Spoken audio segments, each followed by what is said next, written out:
welcome to Walker Tea Review. I'm Jason Walker, and we've got a tea today that is from a company that we haven't looked at before, although it is a tea that I believe I have looked at before here and reviewed, or a kind of tea I should say. So let's go ahead and get this one started, get this going. There are a lot of different, this is a Wu style tea, and there are several different kinds. And actually, this is probably about the time of year we're just getting into some of the period where this tea is likely to be the beginnings of its harvest, or processing is starting or underway right now. So this could be a tea that at least this year that we're looking at is going to be available for a very short time before the new season comes in. So got out my gaiwan here. I poured in enough tea to really cover the bottom 1.5 inch diameter of this my 4-ounce gaiwan here.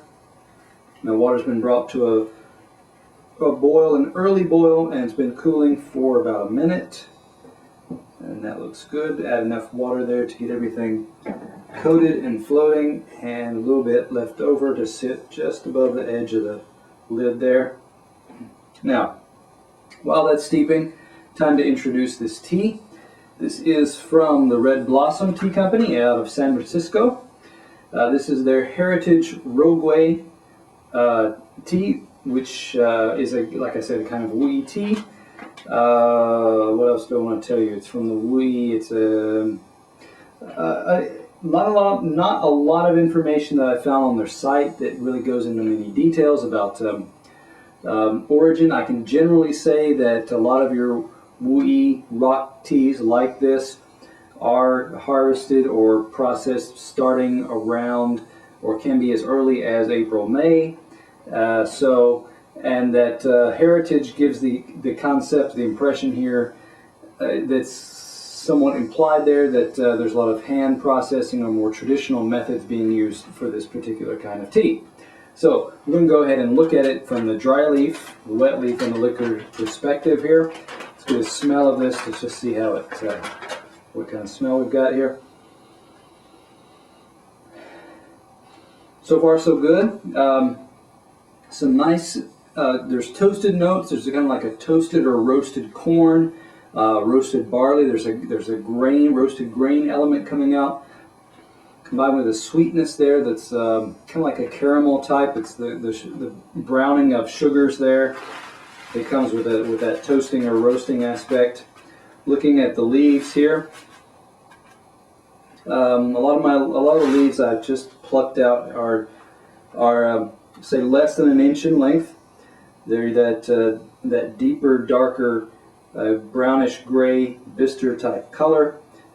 They most of these are 1/2 inch or so in length, and fairly nice. They don't look dull. They're not dull. They're not. They don't have a bright, glossy shine about them, though. They're just nice, decent-looking leaves. Not a lot else to say. They're wrapped along the middle length of the vein, for the most part. You occasionally get a leaf that I pulled out here that is over 1 inch in length, but most of them are less than that. You just kind of continue to work this back in, and get to some of these bigger pieces that I dropped in, and that should be enough for now. I move on and get onto the wet leaf here and give it a pour. So let's go ahead and get this ready now. Yep, got plenty of time, or had plenty of time there to steep, so it's ready to pour. Let me make sure I get enough of an opening so this pours smoothly enough. That looks good. Those last few drops out, shake them out, and talk about the wet leaf here. Okay, so get a good smell of it first. Already starting to get a lot of aromas just coming out already. Now this is where you get some of that that kind of making sure I got there's a cinnamony type, or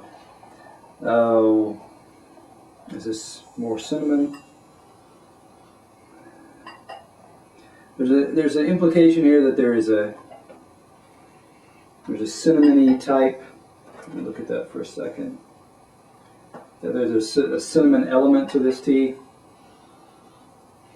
And there is a sweetness there, a woody type of sweetness there.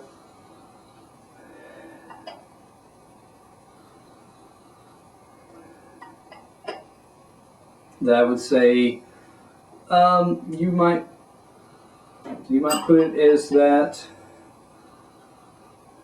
There's still the toasted notes, or this toasted aspect coming out, that roasted aspect still present. So that's there as well.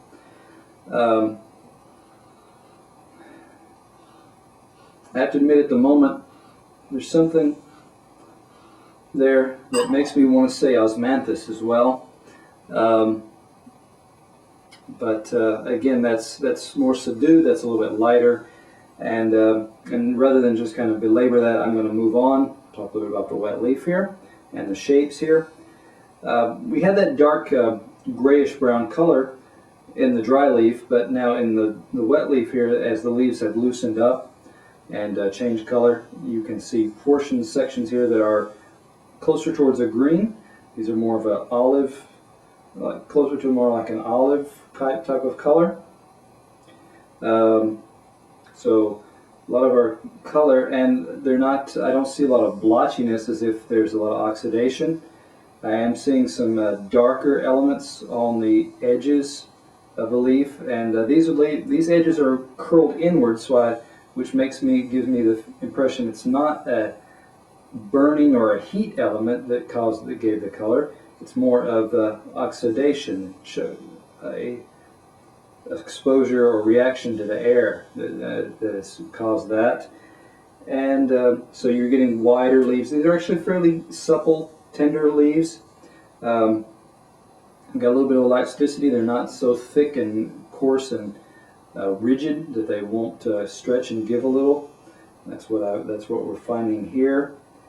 So yes, so that represents a lot of what I've got here. Most of the leaves can easily be drawn apart, opened up, unfurled, just with a little coaxing of your fingers, indicating that they open up, they unfurl pretty quickly after one steep, or after an initial steep. But now I'm ready to move on and talk about the liquor here. So let's go ahead and talk a little bit about the color there. Again, with a lot of these woolons, you're getting a nice amber orange-like color there that looks good. And it looks good in the fact that it's bright, it's not dull.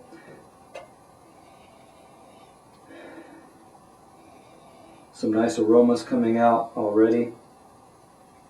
Looking down into the cup as well. Again, good brightness, good clarity. Doesn't look like murky by any means.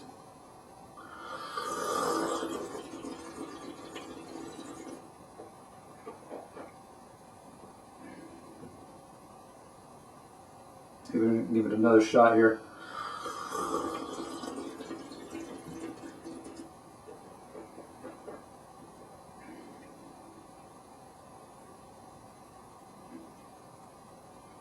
Now,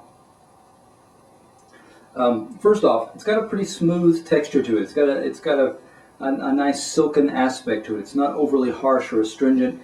It doesn't drop off and become watery either. This particular RouGui, I'd say more so than others, it has it's bordering on this, and this is from, let me back up, start over and say, from previous steepings off camera and with this one, I find that there is something that is off-putting to me. There is something that's almost close to a kind of the beginning stages of a melted plastic. You're just beginning to get a plastic spoon, for example, starts to just kind of bend and curl in the heat. There's some of that kind of melting plastic smell that just still comes off of this tea for me.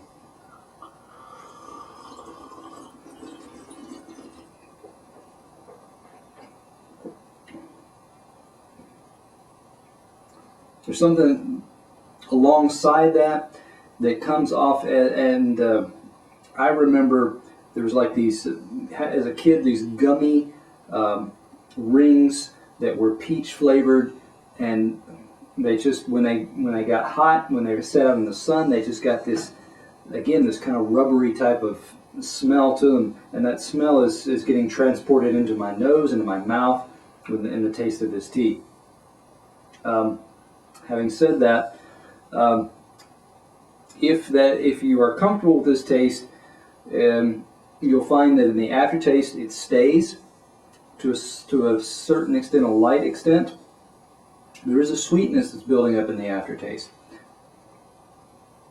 This is having eaten maybe a piece of caramel, so there's a sweetness and a light stickiness that's building up there in the back of my mouth. So when I look at the aftertaste, the aromas and the taste and the texture, again, there's not a lot of high astringency or a strong bite to this tea. So when I look at this tea as a whole, I would give this tea an 88. It's got some nice qualities to it. That aroma is off-putting to me, and just going to be fair, let me give it one more taste now that it's cooled off quite a bit.